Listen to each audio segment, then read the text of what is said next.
With Deep Rock Galactic being such a huge success on Steam and Xbox Game Preview, why haven't PlayStation players gotten the game yet? In this video, I'm going to go over why it's currently on PC and Xbox, what's kept it from being on PlayStation all this time, and are we actually going to see it come to PlayStation in the future?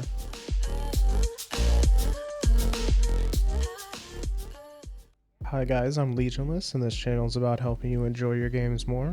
If you want to enjoy your games more, subscribe to the channel and like this video to help me out. A lot of people have been wondering why Deep Rock Galactic isn't on PS4 right now. The question seems to come up every other week on the game's subreddit, and fairly often in the community Discord.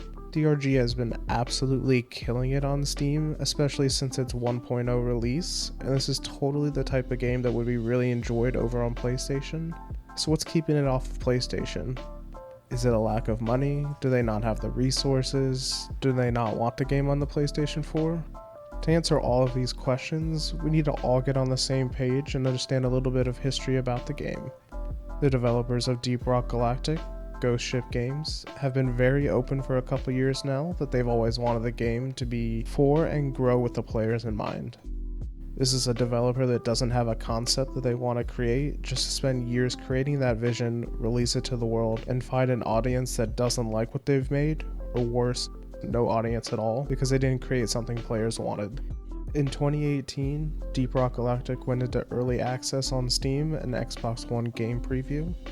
This is really important for the developers because it let them put the game out there for players to play, and they really crafted a community around making the best game possible. Players were there to say what they liked and didn't like, and were able to have direct conversation with developers about future content they'd like to see added to the game.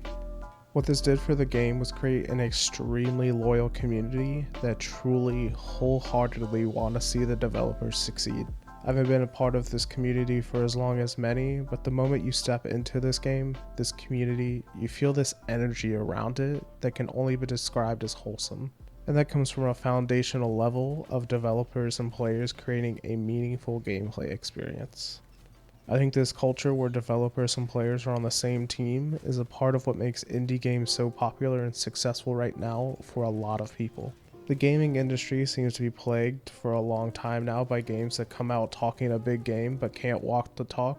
Every quarter there seems to be some newsworthy anti-consumer practice that puts players and game developers at war with one another.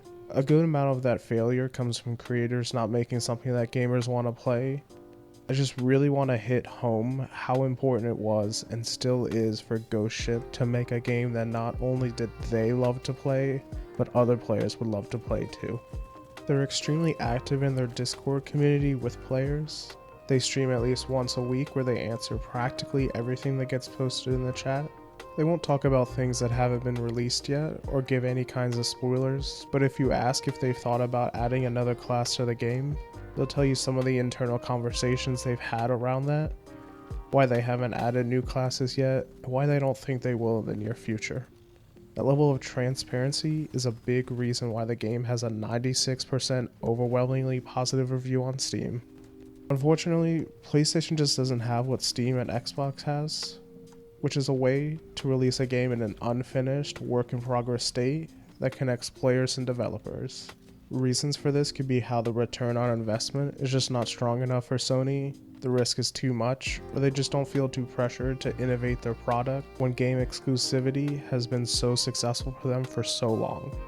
Regardless of the reason, Xbox's game preview was a way for Ghost Ship to put their game in front of Xbox players, Steam users, and the couple people who use the Microsoft Store.